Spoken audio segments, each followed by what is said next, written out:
আমার মতো আনাড়ি মানুষ যদি কেক বানাতে পারে তাহলে তোমরাও নিশ্চয়ই বানাতে পারবে।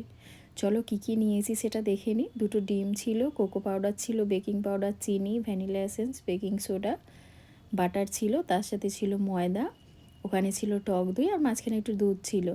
তো বাটারটাকে অ্যাজ ইউজুয়াল আমি মেল্ট করে নিয়েছি, তার মধ্যে টক দইটা অ্যাড করব, দিয়ে একটুখানি জাস্ট মিশিয়ে নিও। তারপর আমি দুটো যে ডিম নিয়েছিলাম সেই ডিম দুটো ফাটিয়ে দিয়ে দেব।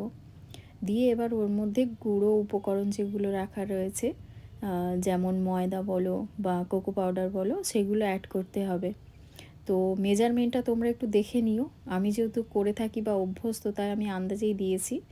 তো তোমরা মেজারমেন্টটা দেখে নিও। যদি 2 কাপ ময়দা হয় 1 কাপ কোকো পাউডার আর 1.5 কাপ বা 2 কাপ মতো চিনি দিলেই হবে। যাই হোক, ময়দাটা দেওয়ার পরে আমি এখানে কোকো পাউডার অ্যাড করে দিচ্ছি।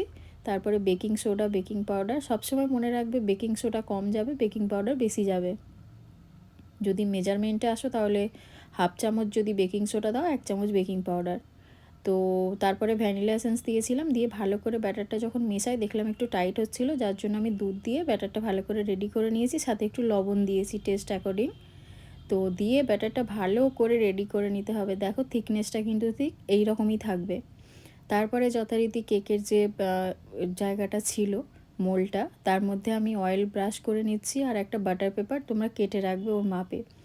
যদি বাটার পেপার না থাকে, হোয়াইট যে কোনো কাগজকে গোল মাপে কেটে নিলেই হবে মোল্ডের শেপে। যাই হোক, তো ওটাতে অয়েল গ্রিজ করার পর আমি ব্যাটারটা এর মধ্যে অ্যাড করে দিচ্ছি। তারপরে একটু ট্যাপ করে নেবে যাতে ভেতরে কোনো বাবলস না থাকে, তাহলে বেকিং বা বেক করতে অসুবিধা হবে। তো তোমরা চাইলে এতে টুটি ফ্রুটি বা যে কোনো পছন্দের ড্রাই ফ্রুট অ্যাড করতে পারো, বাট অনেস্টলি বলবো আমার ওইগুলো পছন্দ নয়, তাই আমি একটু এক্সপেন্সিভ বাদামই দিলাম। যাই হোক, ছিল তাই দিলাম। তো সব কিছু দিয়ে আমি ওটা, এবার তোমরা প্রেসার কুকারে দিতে পারো, মাইক্রোওভেনে দিতে পারো। আমার বাড়িতে মাইক্রোওভেন আছে, বাট আমি ইউজ করিনি কেকের ক্ষেত্রে। আমি সবাই করতে পারবে সেই রকমভাবে দেখালাম। তো এইভাবে ঢেকে মিডিয়াম ফ্লেমে 30 মিনিট মতো রাখলেই কিন্তু রেডি হয়ে যাবে। দেখো একটা স্টিকের সাহায্যে দেখে নেবে যে কিছু লেগে আছে কিনা, যদি না লেগে থাকে তাহলে দেখবে কেকটা রেডি। এরপরে কেকটা ঠান্ডা করেছি, দেখো আমাকে ওটাকে ডিমোল্ড করতে হচ্ছে না, ওটা কিন্তু অটোমেটিকই ছেড়ে আসছে। তো এত সফট, এত সুন্দর কেক তৈরি হবে সেটা আমিও ভাবতে পারিনি।